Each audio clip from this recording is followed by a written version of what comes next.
Hello बच्चों, welcome to my channel. आज हम क्लास 10 का चैप्टर इंग्लिश का ए लेटर टू गॉड लेकर आए हैं। आज मैं आपको लाइन बाय लाइन एक्सप्लेनेशन दूंगा इस चैप्टर में क्या है। ठीक है बच्चों, तो शुरू करते हैं वीडियो को। इसकी लाइन दी है, the house the only one in the entire valley set on the crest of a low hill. From the height one could see the river and the field of ripe corn dotted with flower that always promise a good harvest. एक house था, वो अकेला house था entire valley में, और कहाँ पर था? लो हिल में, कि पहाड़ के ऊपर था। लो हिल में उसका घर था, अकेला घर था वैली के ऊपर। और क्रिस्ट कहाँ पर, मतलब कि कहाँ पर स्थित था वो घर? लो हिल के ऊपर स्थित था घर, लो हिल पर था, अकेला घर था। और from the height one could see the river and the field of ripe corn dotted with the flower always promise a good harvest. तब फ्रॉम उसका घर बहुत हाइट पे था, तो उसके घर के सामने एक रिवर दिखाई देती थी और फील्ड ऑफ रॉफ कॉर्न थे, डॉटर थे। Field of rough corn, field थी किसकी? राइप कॉर्न की। उसमें डॉट लगे होते हैं ना, राइप कॉर्न होता है, मतलब कि आप खाते हो ना राइप कॉर्न, मक्का, उस पर वो डॉटर लगे होते हैं विद द फ्लावर भी के साथ में। तो क्या करते थे वो? प्रॉमिस करते थे कि उसकी गुड हार्वेस्ट होगी। The only thing the earth needed was a downpour at the least time over, कि ओनली की क्या चीज़ थी? थिंग्स कि अर्थ को ज़रूरत है शोवर की। अर्थ को किसकी ज़रूरत है? शोवर की, बारिश की ज़रूरत है। Throughout the morning Lencho who know his field intimately had done anything nothing as word see the sky towards an orange. तो मॉर्निंग में लैंचो ने क्या देखा? अपनी फील्ड को देखा। Know his field intimately nothing done nothing because sky towards an orange. उसने देखा कि जहाँ पर कोई नथिंग, कुछ नहीं है जहाँ पर, बस स्काई जहाँ पर नॉर्थ ईस्ट की तरफ है। स्काई कहाँ पर है? नॉर्थ ईस्ट की तरफ है। स्काई नॉर्थ ईस्ट की तरफ है कि उसने लंचू ने देखा नहीं, हमारे घर के पास स्काई नहीं है, वो north east sky towards north east के पास ही स्काई है, उस साइड स्काई है, बादल छाए हुए हैं। Now we are really going to get some water. Women the women who was preparing supper reply guess God willing, कि मतलब उसकी वाइफ थी लंचू की, वो कहती कि हमें कुछ वाटर मिल जाएगा। तो वुमेन वाज क्या प्रिपेयर करती? वो सपर प्रिपेयर करी थी वुमेन, और रिप्लाई करते कि जैसे गॉड विलिंग, जैसा गॉड चाहता तो ऐसा होगा ही। और older boy were working in the field, उसके बच्चे थे वो भी वर्क करते थे फील्ड में। With the smaller ones were playing near the house until the women call them all, कि वो उसके छोटे बच्चे थे वो प्ले करते थे नियर हाउस, बल्कि अपने घर के पास, किसी घर के पास, अपने घर के पास खेलते थे वो। और इतने देर वुमेन नहीं बुलाती उनको कि खाना खाए, कुछ खाए, आओ अंदर, तो इतने देर वो अंदर नहीं आते थे। Come for dinner it was during the mild date, तो कहते थे come for dinner women. It was during the meal that just as Lencho had predicted big drops of rain began to fall. तो Lencho कहता है कि लैंचो predict करता है कि big drop of rain fall होगी, पड़ेगी। In the north east huge mountain of cloud could be seen approaching, कि नॉर्थ ईस्ट की तरफ माउंटेन, ह्यूग माउंटेन थे, उसमें क्या हुआ कि क्लाउड आने लग पड़े उस साइड में, कि लैंचो के घर के ऊपर साइड क्लाउड्स आने लग पड़े नॉर्थ ईस्ट की ह्यूग माउंटेन की तरफ। सीन अप्रोचिंग, ये क्लाउड्स होते हैं स्काई, बादल, वो आने लग पड़े। लंचू खाता है ना north east huge mountain. The air was fresh and sweet, air बहुत फ्रेश थी और स्वीट थी। The man went out for no other reason than to have the pleasure of feeling the rain on his body and when he return he claim they are not rain drop falling from sky. वो कहता कि तो मैं तब वहाँ से निकला, तो अदर रीज़न क्या था उसके पास कि pleaser of feeling the rain on his body, बल्कि वो फील कर रहा था कि मेरे ऊपर रेन पड़ रही है on his body. When he return he claim करता है वो कि जहाँ पर कोई rain drop falling from side, कोई भी रेन ड्रॉप फॉल नहीं कर रही स्काई से, न्यू कॉइन्स है, they are new coins. The big drops 10 cent pieces and little ones are 5। बल्कि उसने ऐसे नाम दे लिया इसका कि रेन ड्रॉप फॉल कर रही है स्काई की, वो न्यू कॉइन्स के जैसे है। ऐसे आप कॉइन लेते हो पैसा, उसने रेन ड्रॉप को कॉइन के जैसा माना। बिग ड्रॉप थी वो 10 सेंट पीसीस थी और लिटिल वंस 5 पीसीस थी, उसने ऐसे मान लिया खुद। With A satisfied expression he regarded the field of A ripe corn with a flower draped in A curtain of rain. Satisfied expression regard किया कि फील्ड है राइप कॉर्न की और फ्लावर के साथ उसको बड़ी सारी रेन चाहिए, सर्टन ऑफ रेन चाहिए। But suddenly a strong wind began to blow, strong wind began to blow and along with the rain very large hailstones began to fall। क्या हुआ कि सडनली स्ट्रॉन्ग विंड ब्लो करना start कर दी और rain very large hailstone पड़ने शुरू हो गए। बल्कि तब स्ट्रॉन्ग विंड और ब्लो होने लग पड़ी, स्ट्रॉन्ग विंड हवा झूलने लग पड़ी और उसके साथ रेन पड़ने लगी, उसके साथ बड़े बड़े हेलस्टोन पड़ने लगे। आपको पता है हेलस्टोन क्या होता है? एन होती है ना, एन, उसको हेलस्टोन पड़ने लगे पड़े, began to fall. They truly did resemble new silver coin, उसने न्यू सिल्वर कॉइन की जगह रिसेंबल किया उसको। The boys exposing themselves to the red now to collect the frozen pills, it is really getting bad now, exclaimed the man. I hope it passes quickly. I did not pass quickly. Far and hot the hail rained on his house, the garden, the hillside, the cornfield, and the whole valley. The field was white as if covered with salt. क्या हो कि तब rain पड़ी उसकी बैली, मतलब कि तब rain पड़ी उसकी क्रॉप पर। उसने क्रॉप कौन सी लगाई थी? राइप कौन लगाए थे अपनी फील्ड पर। तब रेन पड़ी तो उसका पूरा खेत था ना वो साल्ट के जैसे ढक गया। मतलब अब साल्ट कौन से कलर का होता है? वाइट कलर का होता है। ऐसे साल्ट कह रहा है कि लेंचो खुद कह रहा है कि बारिश पड़ी तो हेलस्टोन पड़ी बड़ी ज़ोर से, उससे मेरा खेत है, पूरा खेत है वो कवर हो गया साल्ट के साथ। ऐसे दिखने में लग रहा है पूरा साल्ट के साथ ही कवर हो गया। Not a leaf remain on the tree, कोई भी लीफ बचा नहीं ट्री पे। The corn was totally destroy, corn थे उसने लगाए थे, मक्का लगाई थी उसने, पूरी डिस्ट्रॉय होगी। The flower were gone from the plant, flower भी चले गए प्लांट से और फ्लावर भी नहीं रहे प्लांट पर, क्योंकि हेलस्टोन पड़ी, एन पड़ी, तो एन से कितना नुकसान होता है, तो इसलिए उसका फील्ड को नुकसान पहुँचा। Lencho soul was filled with sad, Lencho का मन था वो बड़ा सैडनेस हो गई, मतलब उसको बड़ा सैड फील हुआ इसकी वजह से, क्योंकि उसकी क्रॉप्स डिस्ट्रॉय हुई। When the storm had passed, he stood in the middle of the field and said to the sons. तब स्टॉर्म पास होगी तो मिडल ऑफ द फील्ड में गया और अपने सन से कहता है, a plague of locusts would have left more than this, a hail was left nothing, कि हमारे पास अभी कुछ नहीं बचा। द हेल है वो हेलस्टोन पड़ी, वो कुछ नहीं छोड़ के गई जहाँ पर। This year we will have no corn, कि इस ईयर हमारे पास कोई वो मक्की होती है, कॉर्न नहीं बची। That night was a sorrowful one, बड़ी सोरफुल नाइट थी वो। All our work for nothing, there is no one who can help us, we will go hungry this year. इसका लाइन आपको मतलब समझना है कि इस साल all our work for nothing, कोई भी वर्क हमारे लिए नहीं बचा और कोई भी नहीं है कि वो हमारी हेल्प कर सके। और इस साल हम हंग्री रहेंगे, इस साल हम भूखे ही रहेंगे। ठीक है बच्चों, जो ओरल कंप्रेशन चेक है, जो मैंने आपको चैप्टर समझा रहा हूँ ना, जो नीचे क्वेश्चन दिए है, जो आपको ट्राई करने हैं, क्वेश्चन बनाना है आपको। मैंने समझाया आपको लाइन बाय लाइन, तो आपने इसको बनाने आंसर को, वो क्वेश्चन दिए आपने इसको करने हैं। तो मैं अगली वीडियो में आपको जो ओरल कंप्रेशन वाले क्वेश्चन है, एनसीईआरटी के क्वेश्चन करवाऊँगा। तो आगे चलते हैं। What in the hearts of all who live in the sad solitary house in the middle of the valley, there was a single hope, help from God, कि पूरे hurt में क्या हुआ कि सोल्ट्री हाउस था मिडल ऑफ द वैली में, एक ही इकलौता हाउस था वैली के अंदर, लेंचो का इकलौता हाउस था वैली के अंदर। वहाँ पर कोई नहीं था कि वो हेल्प कर सके फ्रॉम गॉड। सिंगल होप थी कि हेल्प मिल जाए गॉड, बल्कि वहाँ पर कोई नहीं था कि उसकी हेल्प कर सके, बस उसके पास सिंगल होप थी कि गॉड हमारी हेल्प कर सके। Don't to be upset even though they seem like a total loss, remember the one dies of hunger, कि हम इस साल मर जाएंगे भूखा रहने के कारण, dies of hunger. That what they say, no one dies of hunger all through the night, Lencho thought only of his one hope, the help of God whose eyes as a instructor see everything even what is deep in one conscience, कि उस night को Lencho सोचता है कि हमें God से help मिल सकती है।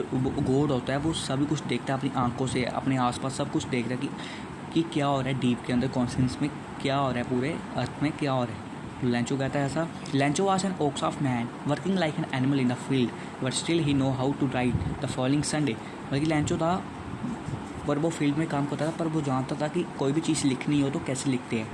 The following Sunday at day break, तो फॉलोइंग संडे तब संडे आया तो डे ब्रेक हुई, मतलब लेंचो को काम नहीं था, डे ब्रेक था, मतलब उस दिन संडे को छुट्टी होती है, वो फील्ड में भी नहीं गया था उस दिन, संडे डे ब्रेक था। तो he began to write a letter which himself would carry to town and place in the mail, it was nothing less than letter to God.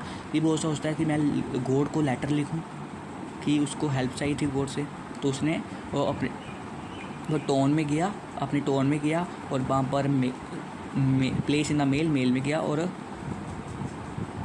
बल्कि उसने लेटर लिखा, राइट लेटर, उसने right letter लिखा वो himself, खुद उसने letter लिखा और टोन में कैरी कर दिया उसने लेटर को, nothing less than letter to God, उसने लेटर लिखा गॉड को। लेटर किसको लिखा उसने? गॉड को। उसने मेल बॉक्स में वो लेटर डाल दिया। गॉड ही रोट, तो आप उसने लेटर गॉड को लिखा, उसने लेटर गॉड को लिखा और टोन में जाकर उसने मेल बॉक्स में वो लेटर डाल दिया। God he wrote, if you don't help me my family and will go hungry this year. वो गॉड को कहता कि गॉड को उसने क्या लिखा कि if you don't help you, अगर आप मेरी हेल्प नहीं करोगे तो मेरी फैमिली और मैं भूखा रह जाऊँगा इस साल। I need 100 pesos in order to sow my field again and to live until the crop come because the hail storm, कि अगर आप मेरी हेल्प नहीं करोगे तो मेरी फैमिली और मैं हंग्री रह जाऊँगा, इसलिए भूखा रह जाऊँगा। आई नीड 100 pesos, कि मुझे 100 पैसों की ज़रूरत है कि मैं अपना फील्ड को फिर से उगा सकूँ और मैं क्रॉप फिर से लगा सकूँ because of the hail storm की वजह से मैं क्रॉप नहीं लगा पाया, क्रॉप मेरी डिस्ट्रॉय हो गई थी।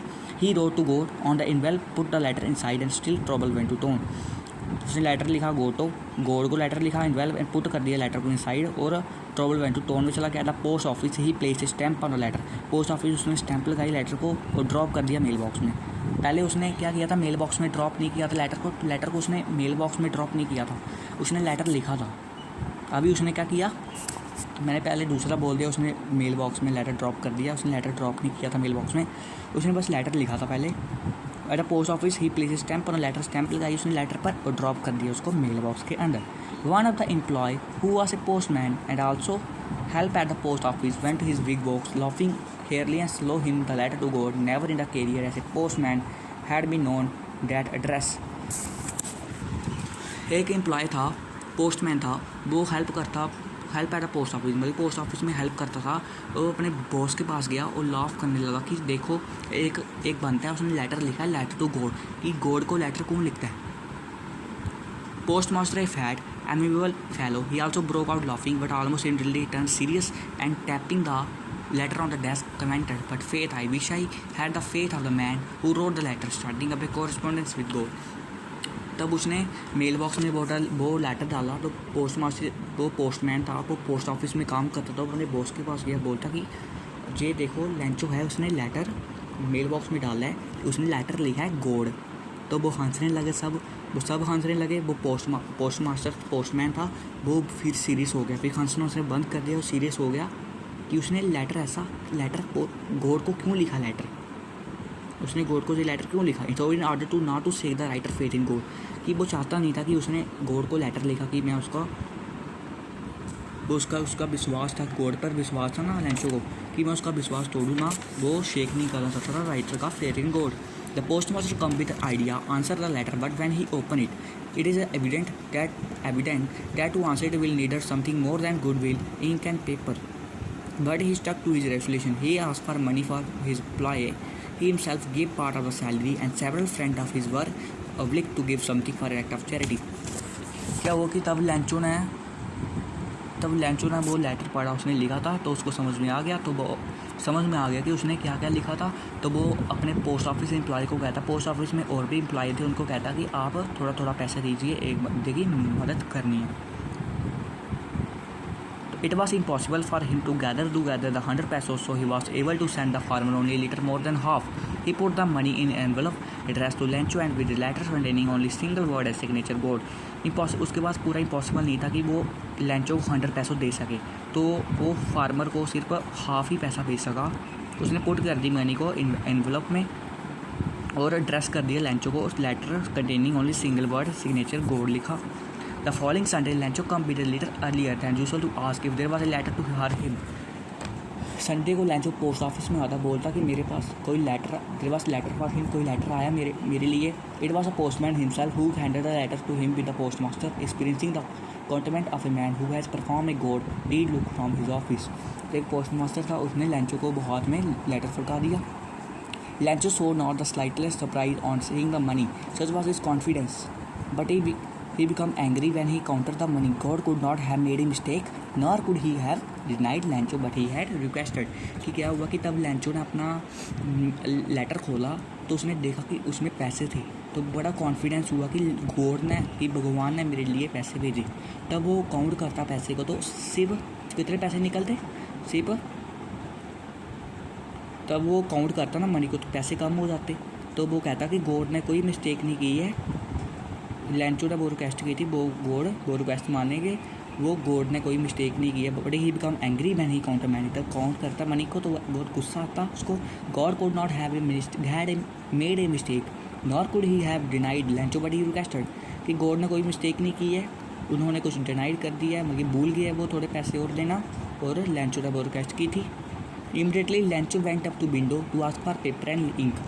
क्या हुआ कि इमीडिएटली उसी वक्त लेंचो विंडो के पास गया और कहता कि मुझे पेपर और इंक दो, मतलब पेन दो। On the public writing table he started to write. Public writing table मतलब पब्लिक का टेबल था, तो उस पर क्या करता कि वो लिखना शुरू कर देता। And started to write with much wrinkling of his brow caused by the effort he made to make it express his ideas. When he finished he went to the window to buy stamp which he licked and then affixed to the envelope with a blow of his fist. The moment of letter fell into mailbox, the postmaster went to open it. Immediately क्या करता कि Lencho window के पास जाता और paper और ink के लिए मांगता। पब्लिक राइटिंग टेबल पर वो पेपर को लिखना स्टार्ट कर देता। और wrinkling of his brow caused by the effort he had to make to express his ideas.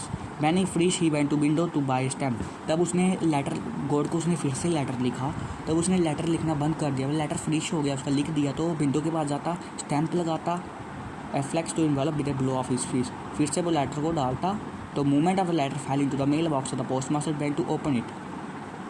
He said God of the money that I asked for only 70 pesos, envelope with a blow of his fist. The moment of the letter fell into the mailbox, so the postmaster went to open it. It said, God of the money that I asked for only 70 pesos. Reach me, send me the rest since I need it very much. But don't send it to the mail because the post office employer branch of Crook Lencho. आगे क्या हुआ आप देख सकते हो, आगे क्या हुआ। तो लेंचो ने अपना लेटर को लिख दिया, अच्छी तरह से लिख दिया, तो वो स्टैंप लगाता लेटर को और वो एनवलप कर देता, लेटर को एनवलप में अंदर डाल देता है। और क्या होता है कि और लेटर था वो मेल बॉक्स के अंदर पड़ गया और post master went to open it. Post master चाहता था ओपन करना, इट सेड, वो कहता लेंचो कहता, उसने क्या लिखा, it said God of the money that I asked for only 70 pesos. Reach me, send me the rest since I need it very much, but don't send it to me through the mail because the post office employer bunch of crook Lencho. Lencho कहता कि मैंने 70 पैसों कहा था कि मैंने आपको पैसे 100 पैसों के लिए किया था, तो आपने मुझे 70 पैसों से ही रीच किए।